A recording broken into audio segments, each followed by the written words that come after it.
भाग 1। रहस्यमय हवेली। राहुल और उसकी दोस्त रीना एक सुनसान गांव में एक पुरानी हवेली के बारे में सुनते हैं। कहते हैं कि वहां एक काला दरवाजा है जिसे कोई नहीं खोल सकता।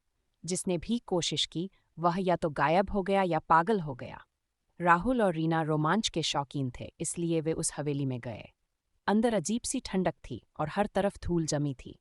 लेकिन हवेली के बीचों बीच काला दरवाजा था, लोहे की मोटी चादरों से बना, जिस पर खून के निशान थे। अचानक दरवाजे के पीछे से किसी के चीखने की आवाज आई।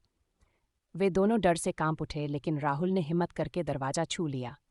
तभी एक तेज झटका लगा और दरवाजे के पीछे से खरोंचने की आवाजें आने लगीं। रीना ने राहुल को दरवाजा न खोलने की सलाह दी, लेकिन राहुल ने जिद में दरवाजा खींच दिया। दरवाजा खुलते ही काले साए का एक झुंड बाहर निकला और पूरे कमरे में फैल गया। एक ठंडी हवा चली और हवेली की सारी लाइटें बुझ गई। अब हवेली की दीवारों पर भूतों के चेहरे उभरने लगे, बड़े बड़े लाल चमकती आंखों वाले।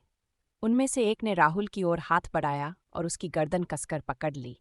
रीना ने राहुल को खींचकर बाहर निकालने की कोशिश की, लेकिन राहुल हवा में उठ गया। उसके मुंह से एक तेज चीख निकली और वह काले दरवाजे के अंदर खिंचता चला गया। दरवाजा जोर से बंद हो गया। रीना जमीन पर गिर पड़ी और बेहोश हो गई। जब उसने आंखें खोलीं तो हवेली गायब हो चुकी थी। वहां सिर्फ एक पुराना टूटा हुआ कुआं था, जिसके अंदर से राहुल की धीमी धीमी चीखें अब भी आ रही थीं।